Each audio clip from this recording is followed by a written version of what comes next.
ইরানের মাটিতে হামলা করে যেন নিজের পায়ে নিজেই কুড়াল মারল যুক্তরাষ্ট্র।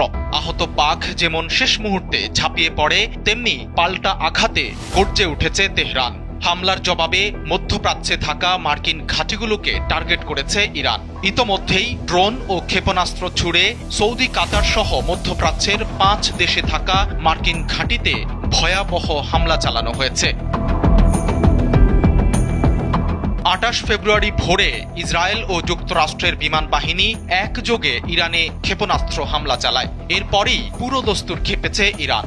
দেশটির সশস্ত্র যোদ্ধাদের দল IRGC ইতোমধ্যেই ইসরায়েল সহ মধ্যপ্রাচ্যে ছড়িয়ে থাকা মার্কিন সামরিক ঘাঁটিগুলোতে প্রথম দফার ড্রোন ও ক্ষেপণাস্ত্র হামলা শুরু করেছে। তেহরান সাফ জানিয়ে দিয়েছে, তাদের মাটিতে আঘাতের পাল্টা জবাব হবে অত্যন্ত কঠোর এবং লক্ষ্যবস্তু হবে প্রতিটি মার্কিন আস্তানা।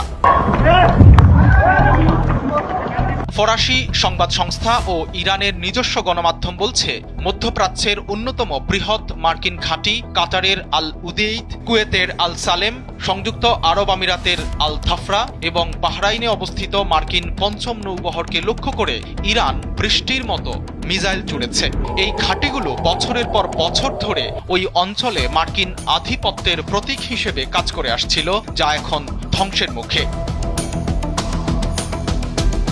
যুক্তরাষ্ট্রের জন্য এই হামলার ক্ষয়ক্ষতি হতে পারে অপূরণীয়। আল জাজিরার মানচিত্র অনুযায়ী এই অঞ্চলে বর্তমানে 19টি সক্রিয় সাইটে অন্তত 40 থেকে 50 হাজার মার্কিন সেনা অবস্থান করছে।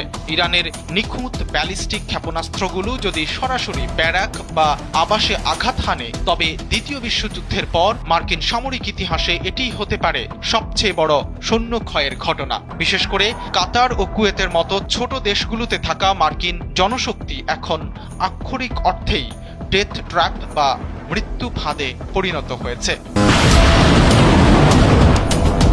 ইরান গর্জে ওঠায় সামরিক সরঞ্জামের দিক থেকে বড় ধরনের ধস নামার সম্ভাবনা রয়েছে যুক্তরাষ্ট্রের। কাতারের আল উদেইদ ঘাঁটি থেকে পুরো মধ্যপ্রাচ্যের বিমান অপারেশন নিয়ন্ত্রণ করা হয়। এখানে হামলা মানে আমেরিকার আকাশ পথের নিয়ন্ত্রণ হারিয়ে ফেলা। একইভাবে বাহরাইনের নৌ ঘাঁটি ক্ষতিগ্রস্ত হলে পারস্য উপসাগরে মার্কিন যুদ্ধ জাহাজগুলোর নিরাপত্তা পুরোপুরি ভেঙে পড়বে।